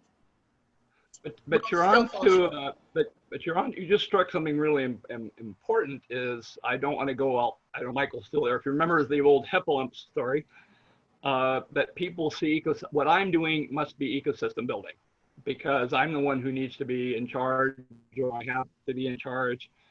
And is that there's a real tendency that, yes, ecosystem building is great, but that's obviously what I'm doing because I'm helping build the ecosystem. Right. So even if my strategy is incredibly dysfunctional from our perspective, and we're dealing with people in the ecosystem who have a vested interest in not losing, not losing their funding, not losing their control, their chance to whisper in the mayor or the governor's shell-like ear.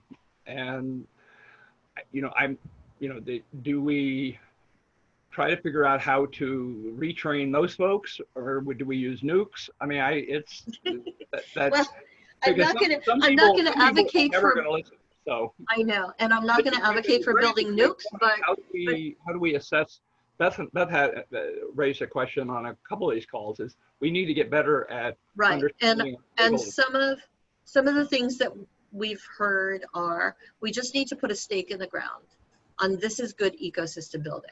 Like, this is what it is. Like, start somewhere, right? So as we have these conversations and we circle around for a really long time, this is good, this isn't good, this works, this doesn't work, but we need to start somewhere.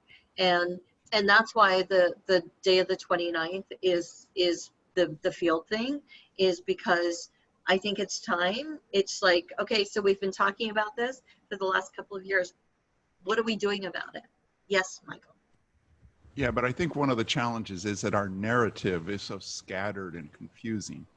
And So it's time to the hone in people on who that are, narrative. yeah, the people who have the money, who make the decisions, the policymakers.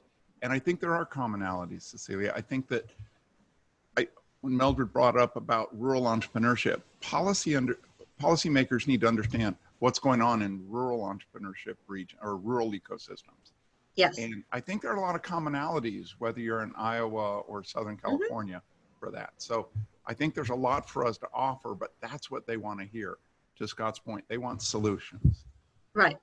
So let's figure out what those I mean, that's what we're working on, is trying to figure out some of that commonality, some of the ways that we can share. Scott, I'm hoping that there's an email that I can share and forward or whatever, so I can make sure that I get the language that you're trying to share correct when I'll share. send it in the next few minutes because I'm going to be off in meetings for the next 6 hours. Okay. But I'll send it before I go. But the observation I would make is you've got two distinct audiences. A professional practices group. Yes. And a group of customers / stakeholders that need to know why this is of value. Right. 3 of the topics in the list of 5 are for practitioners. 2 of them are, I'm not sure who they're for, but they're not for the group that is going to pay for us.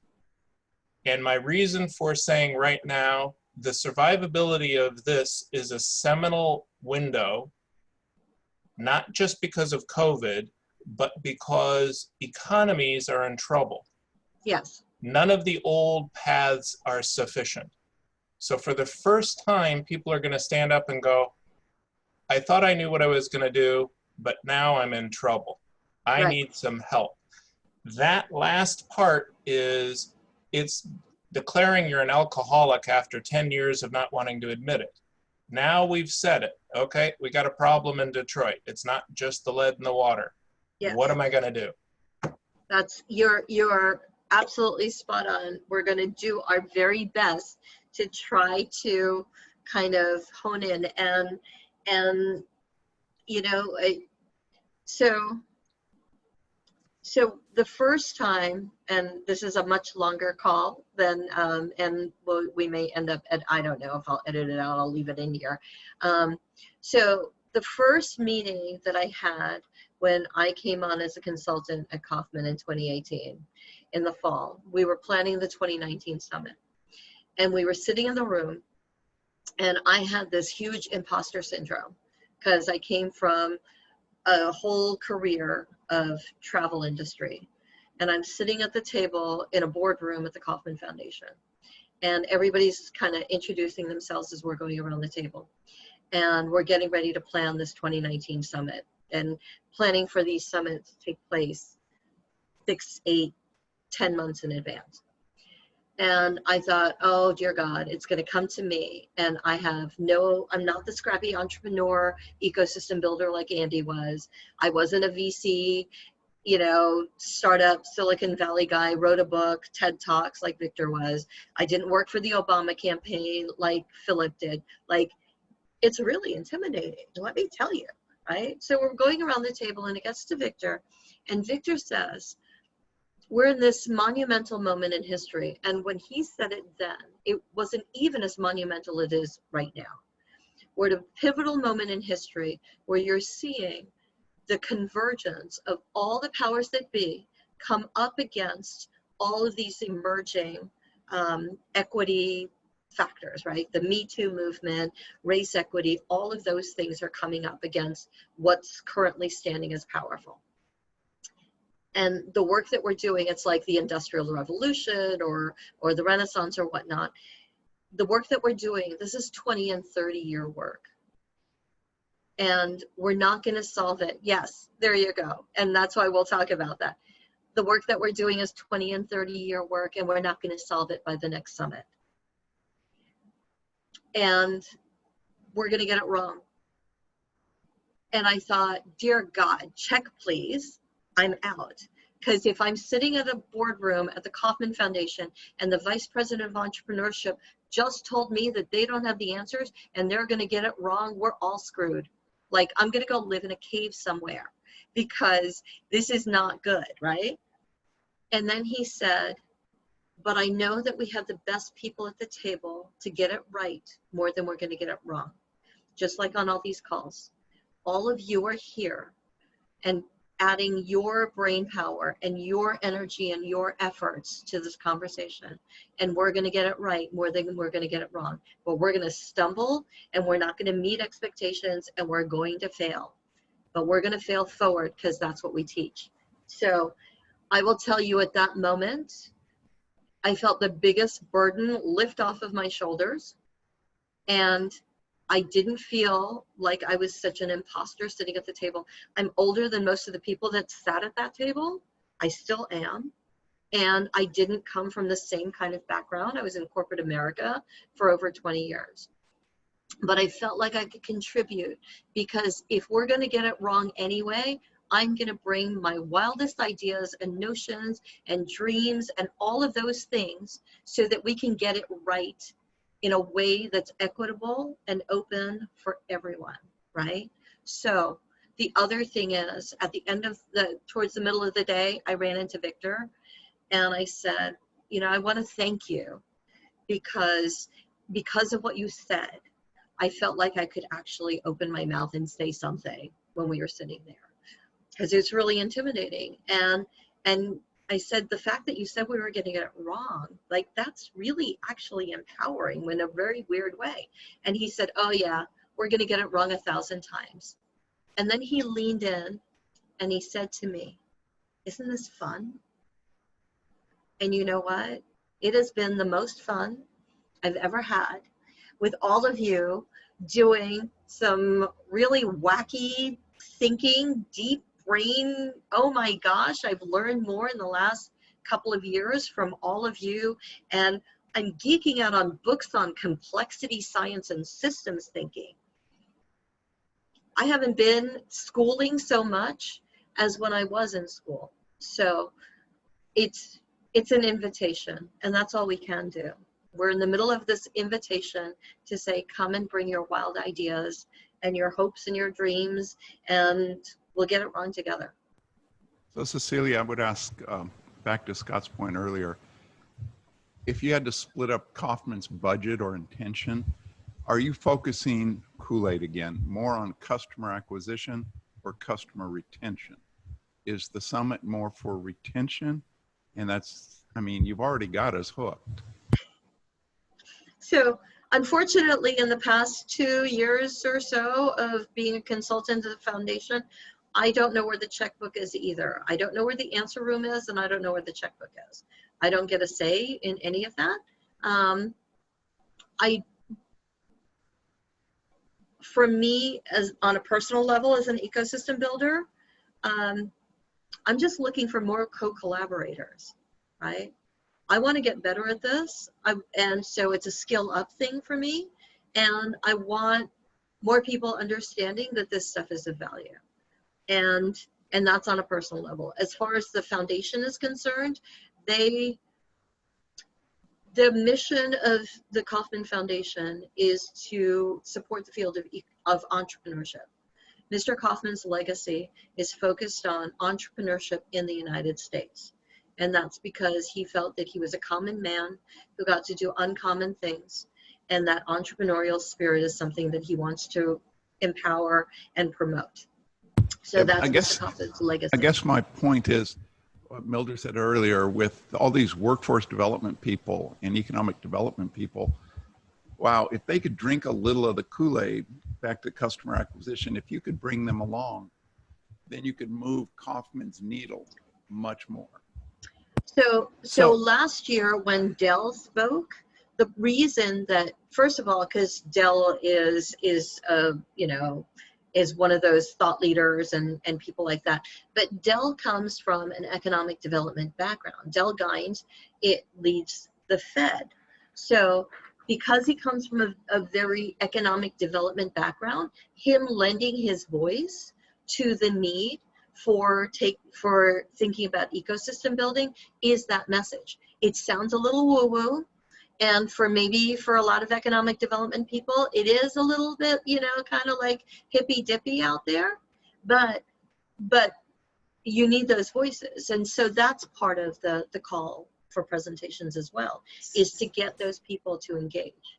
So for me, when I deal with economic development people here in Pambla, they seem to have the power because they have the money, and they have the ear of the people who have the money, and they are at the table with the governor and the mayor, whoever, right? So for me, whenever I talk to them and try to educate them on the value of collaboration, okay, between what they're doing and what I'm doing, and it doesn't have to be one or the other, it could be both. And it could be very empowering for the community and the town, and very and bring a lot of resources to the town. If we work together, I get a lot of pushback because they feel very threatened by the idea that their model is under attack by this group of wacky people who are talking about developing Main Street and tech businesses and remote workforce and digital skilling and all of these things, right? And they're like, what? No, I don't want to have anything to do with you. Go away, And so it's hard to, in a small town, and Palm Bluff is about 42,000 people, it's very hard to have that very, I wouldn't say confrontation, because the woman who heads the economic development is my neighbor. So we're exchanging banana bread. So it's not like we're fighting with each other. But at the work level, it feels very confrontational. It feels like she feels very threatened, like her job is feeling very threatened. Right, like because we say it's either or, right? Yeah, because it's ecosystem building or economic development. A sum of the parts being better for the community, right? So Go ahead, Peter. So first of all, Mildred, I actually, I can't disagree with you more in thinking or saying with your statement that they have the power. Economic development people are running for their lives all the time. They have, they're bullies oftentimes, and they may project power, but they don't necessarily have any power, frankly.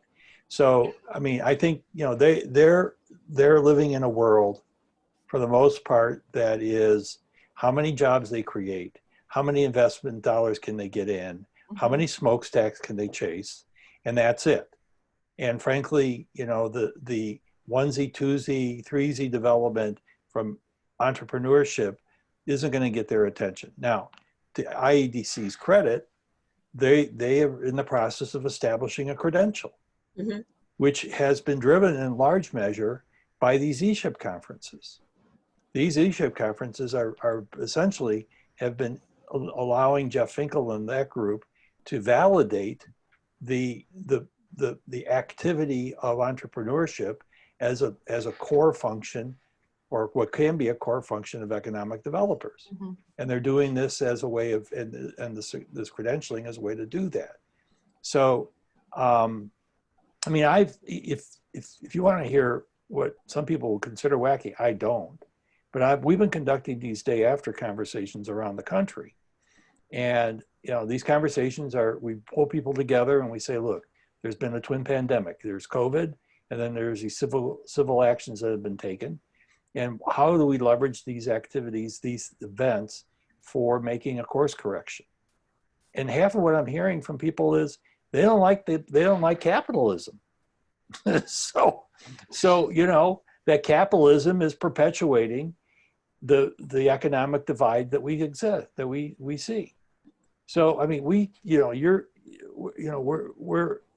I think that some of these conventions that we're talking about are really we're really at a pivot point for a lot of people, because they don't see what they can get out of conventional strategies. So I'm just sorry I'm busting in on this, but No. it's remarkable. I mean, I come from a space of collaboration. One quote that I heard is, "Capitalism works perfectly. It's done For the absolutely capitalists. what it's intended to do." Yeah, Yeah. it is. It's like the systems aren't broken. The systems are working exactly for the people the systems were built for. Right. The systems just weren't built for everybody. Well, And I think what happens when you talk about capitalism not working, the reaction that you get from a lot of people is, so what is your alternative? Socialism? And the conversation stops. Right. Right. So I think that because we know that a lot of- socialism doesn't work either, right? Right. And we can go through the list of countries that have been completely decimated by it. One of them being my original native country of Venezuela. So we don't even have to go there. So but I think we are at a critical point. And I come from a space of collaboration, and because I'm trained as an engineer. So, we as engineers. Look at you, Michael. There he goes. Are you getting royalties from don't that? believe that you can accomplish anything alone. It's always about the team and creating. Absolutely. And I think that through a team. And so when I get all this pushback from the traditional economic developers who are still very much in these towns, and let's face it, they're not only in Pine Bluff, but they're in a lot of the smaller towns that we are trying because they've had to be. Yes, they have these credentials, they have all this ESIs and EPAs, and their titles go like 3 miles long and 4 sentences long, and you go like, what? Okay, I don't know what you're doing, but all I know is that there is a lot of poverty in my town. There are no businesses that are thriving. I don't see any big businesses coming here and staying. So what is it that you're doing? I think that what we've figured out is a lot of it is about relationship building. I mean, ecosystem building is about relationship building. So the question that I would pose is, why do they feel threatened by you? Right? Because it's the scarcity mindset. We only have this much pie. And if you take a little bit of the pie, then there's less pie for us. That kind of thing, as opposed to, let's just go bake more pie. If we can reset. Yeah. Can I add to that? Let me add to that real quick. So, Peter, I'd love you to enlighten me, because I appreciate your comments on that very much. What I'm finding is that the power the economic development people have is, for the most part, the legislators don't understand, the power brokers don't understand this entrepreneurship thing. And so they have limited bandwidth. So what they do is they send you to the you must be part of that economic development group. So why don't you go meet with LED or some other group and present it to them? I guess I'd love to hear your thoughts on that. So it is a vicious cycle in this. And so you got elected people. If you listen to any of the campaign messages that go out, I've created X number of jobs. I've created, I passed this legislation. Thanks, Scott. I've passed this legislation to do X, Y, and Z. It's their badges. But it is all about how many jobs I create, how many dollars that I get invested, and so forth. And so the metric is, very simply, this metric of primarily, what do I steal from somebody else? Because growing something organically is a lot harder. So the easier path to success is to steal from somebody else. Now you can do it through an expansion, which means that somebody didn't lose something necessarily, or a relocation. And those are the two primary ways to do this.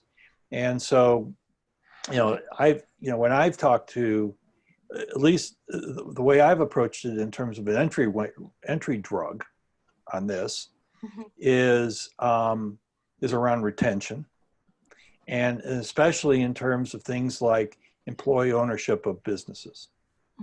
you know, and that's a form of entrepreneurship, you know, that we don't talk about very much. But the advantage that you have there is that you are still growing it locally. You are taking advantage of an existing book of sales, and hopefully a group of people who know something about the nature of the business. And that is a sort of, to me, that's a sort of an entry drug on this. It accomplishes a lot, but it also, you know, builds on something, and you're able to sustain an existing enterprise. The entrepreneurship thing for a lot of folks gets to be very wishy-washy, because, you know, for one thing, it has, there's a lot of judgment that goes with it. So a person who's opening up a nail salon isn't treated as an entrepreneur as much as a person who has got some unicorn idea that by and large probably ain't going to work. Yeah. So, you know, that's the sex of it. Where I had a problem, and, you know, I said this to Victor a couple of times, is, you know, he was really interested in the venture capital version of stuff. That is a part of it, but it's not the entire piece. So, you know, I do think that there's a matter of metrics. And by the way, Mildred, I wasn't suggesting socialism as an alternative. No, I didn't. No, I didn't say. But, and I don't think, why not? And I don't I've think had that conversation, and people like immediately go to the opposite because they can't imagine anything in between.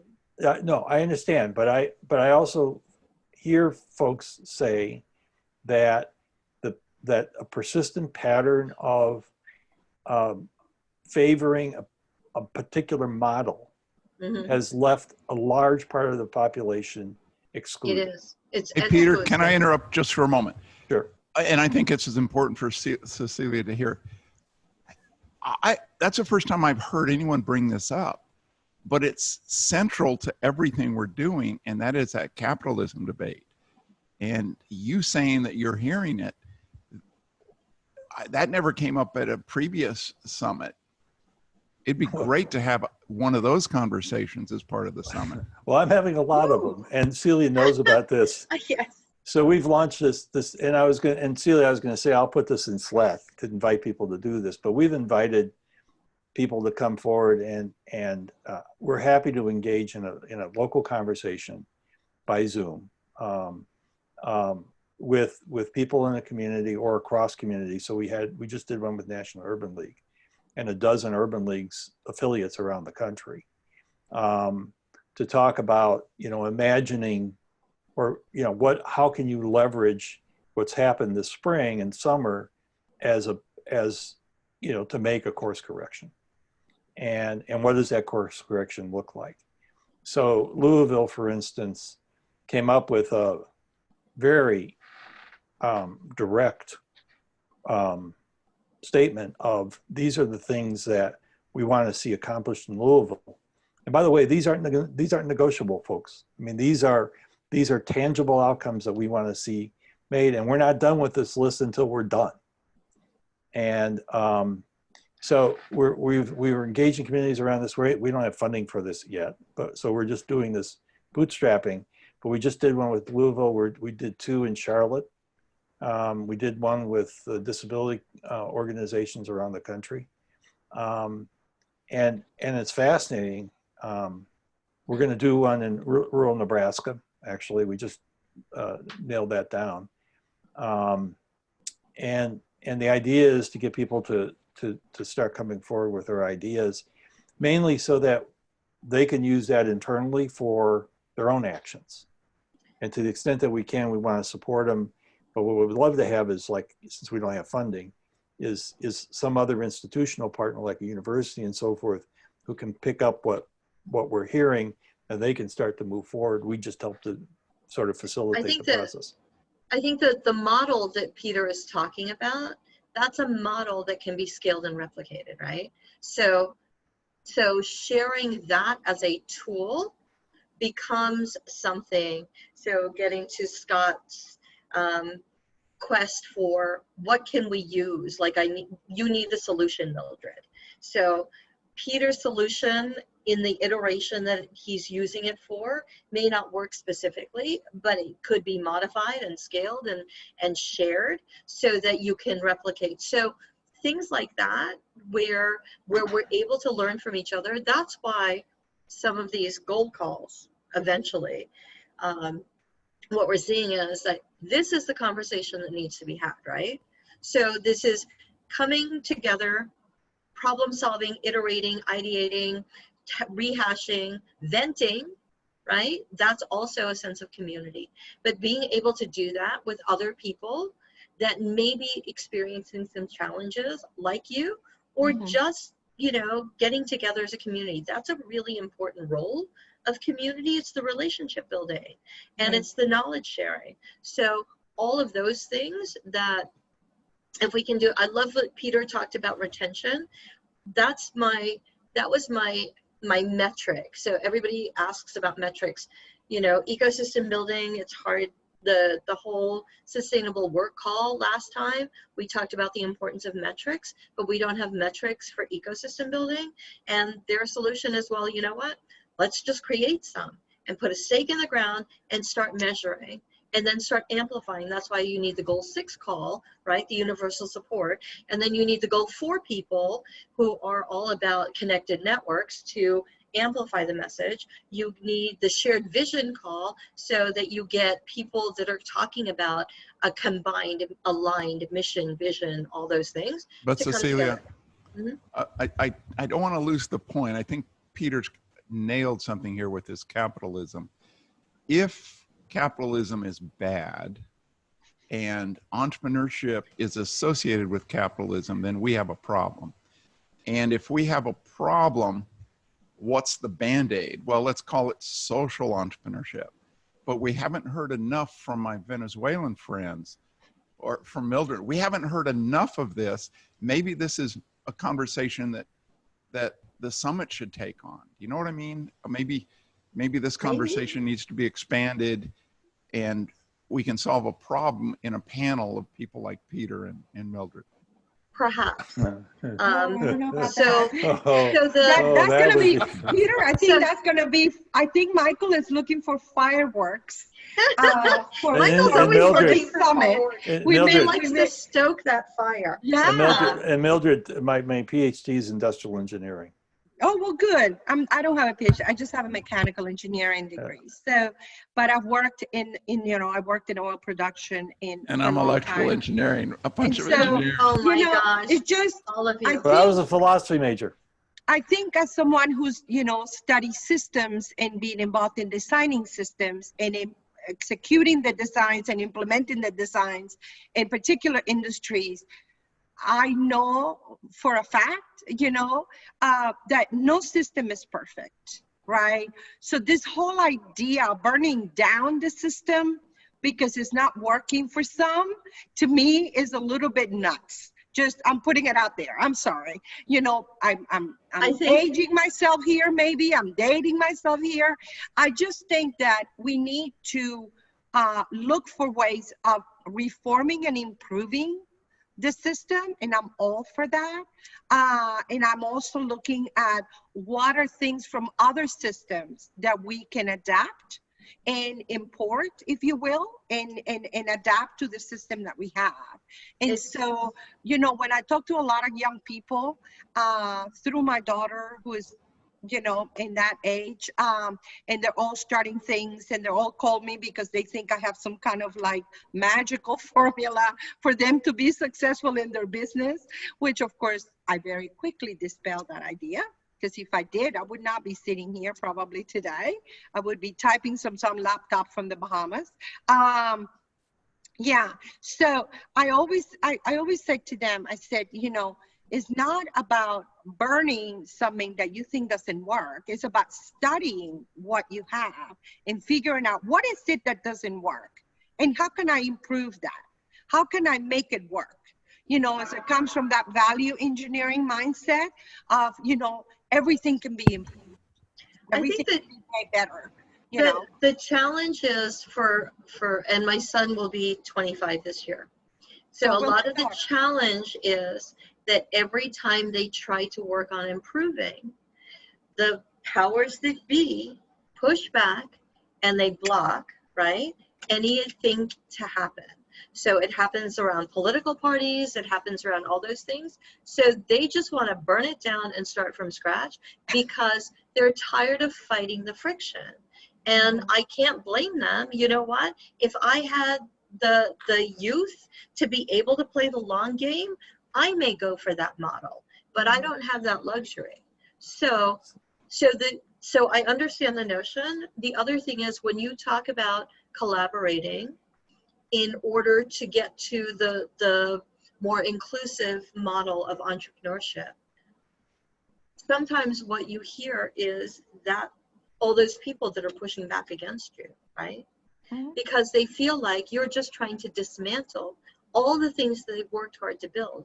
It took them a lot of time and energy to carve out their niche in the world, and now you're trying to tear it apart. And so they're going to push back. It's fear, it's insecurity, where we have to build those relationships in order to move forward together. And I think also they know that it's not working anymore. But how do you let them open up and be vulnerable without that fear? So that whole vulnerability thing, channeling your own inner Brene Brown, you know, to be able to say, okay. So one of the things that I tried to embrace last year was I was going to be vulnerageous. I was going to be courageous in my vulnerability. So I was going to put it all out there. But that's a scary notion. And if you work in a form, a system that looks upon that as a weakness and chips away at it, then you won't be able to get enough traction in order to execute the thing that you want to execute, because you'll be spending all of your time and energy fighting against this thing. So that's, and I know that this conversation could go on for a while. It should be done over cocktails around, you know, where we can convene together. I'm going to let you all go because Thank you, Cecilia. Peter, I so appreciate your comments, and Michael, love meeting you all. And thank you for, I didn't expect my question or my comment to take another hour to discuss, but I do appreciate so taking the comments. let me leave you with one thing. I just got an email from a friend of mine who's an acquaintance of mine who's a surgeon, orthopedic surgeon in Beirut. And I had sent her a note to find out, fortunately she's okay, but you know, she's been, as you can imagine, overwhelmed with how much she's had to do. So another friend was on this email chain and he asked, is there something we can do to help? And she said, yes, you need to send money, but she sent us names of organizations that have nothing to do with government because they didn't trust money to go to government. And that's that's the sense of what I'm hearing from a lot of young people today who have been part of this conversation here in the States, is that the institutions that have been around simply don't, they don't see them serving their needs. And so they're quite prepared to blow things up. Oh, I know. And I don't, and part of me says I don't blame them. No, I can't blame them either. You know, Michael gets to see them all the time. Michael, are you helping them blow things up?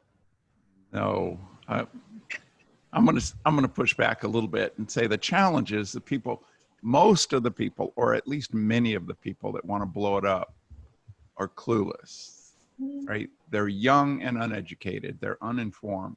They've got a lot of energy and they're unhappy, but you know, they haven't read, they haven't studied. And so, I mean, I don't disagree that there, many can be naive in the way they approach this. I don't think all of them are. And they live in a social media world where virtual signaling gets rewarded. So you mix all that up and the cake that gets baked. But I have to say that, you know, through all the agitation, and I don't know, I may be the oldest in this group here, but in all the agitation that we did in the 60s and 70s, but the 60s with respect to the Vietnam War and so forth. That agitation, the civil rights agitation made a big difference, but the other stuff that we went through didn't change a whole lot. No, we are. All right. Are you starting a book club? We'll see. All right. So if we can continue this conversation on Slack or on Facebook or or all of those things. Peter, somebody asked about who was it? Somebody asked about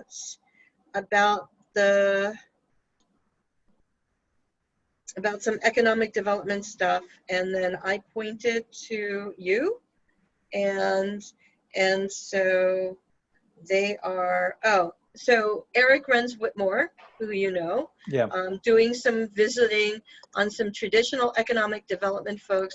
Is there good research or resources around any change to job numbers if a city or region adopts more inclusive, equitable policies? And so he was looking for more information. I said to talk to you. Yeah, I think there's some stuff that OECD has done among other places. Okay, so connect with Eric.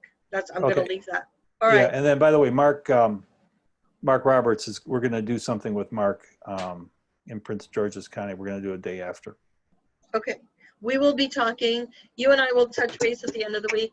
Michael, start selling that book. Hey, Michael, I'm going to have a book. I'm going to have a book in the next year too. So I'll put it up. Okay, sounds great. Good. Take care. Thanks, Peter. Thanks, Bye. Cecilia. Thanks. Bye.